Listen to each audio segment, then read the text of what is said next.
হরে কৃষ্ণ। প্রিয় ভক্তবৃন্দ, আপনাদের সকলের চরণে প্রণাম। নিত্য গীতা শ্লোকে আজকে আমরা 26তম দিনে পৌঁছে গিয়েছি এবং আমরা শ্রবণ করছি অর্জুন যুদ্ধ করতে চাইছেন না, তিনি বলছেন এই যুদ্ধ করলে কুলধর্ম বিনাশ হবে। এবং আজকে আমরা শ্রবণ করব 41 নম্বর শ্লোকটি।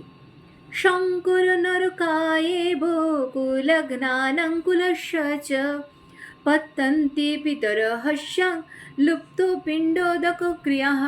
অনুবাদ: বর্ণসংকর উৎপাদন বৃদ্ধি হলে কুল ও কুলঘাতকেরা নরকগামী হবে। সেই কুলে পিণ্ডদান ও তর্পণ ক্রিয়ার লোপ পাওয়ার ফলে তাদের পিতৃপুরুষেরাও নরকে অধপতিত হবে। পিতৃপুরুষের আত্মা যাতে সদ্গতি প্রাপ্ত হয় সেজন্য তর্পণ করতে হয় বছরে অন্তত একবার। বছরে একবার তর্পণ করলে পিতৃপুরুষেরা পিতৃলোকে 1 বছরের জন্য তারা আহার এবং জল লাভ করে। কীরকম? কারো সন্তান হয়তো বিদেশে চাকরি করে, সে 1 মাসে যা রোজগার করে সেই টাকাটা তার পিতামাতাকে পাঠালে তাতে 12 মাস চলে যায়। তেমনি এই জড়লোকে একবার তর্পণ করলে সেই বিষ্ণুপ্রসাদ এবং গঙ্গাজল পিতৃলোকে 1 বছর পিতৃপুরুষরা সেটি পায় এবং তারপর তার আত্মার উন্নতি অনুযায়ী সে দেবলোক, স্বর্গলোক লাভ করে থাকে।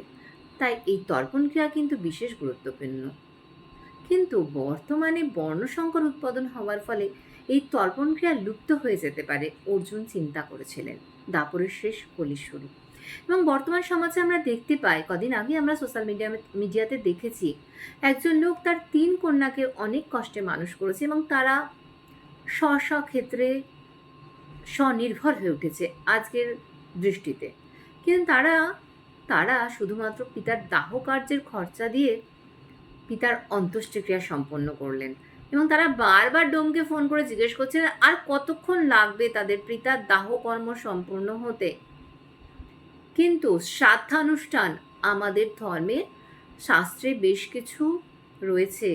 গর্ভজাত সংস্কার, মুখে অন্নপ্রাশন সংস্কার, বিবাহ সংস্কার, শ্রাদ্ধ সংস্কার, পৈতা আদি সংস্কার, প্রচুর সংস্কার রয়েছে।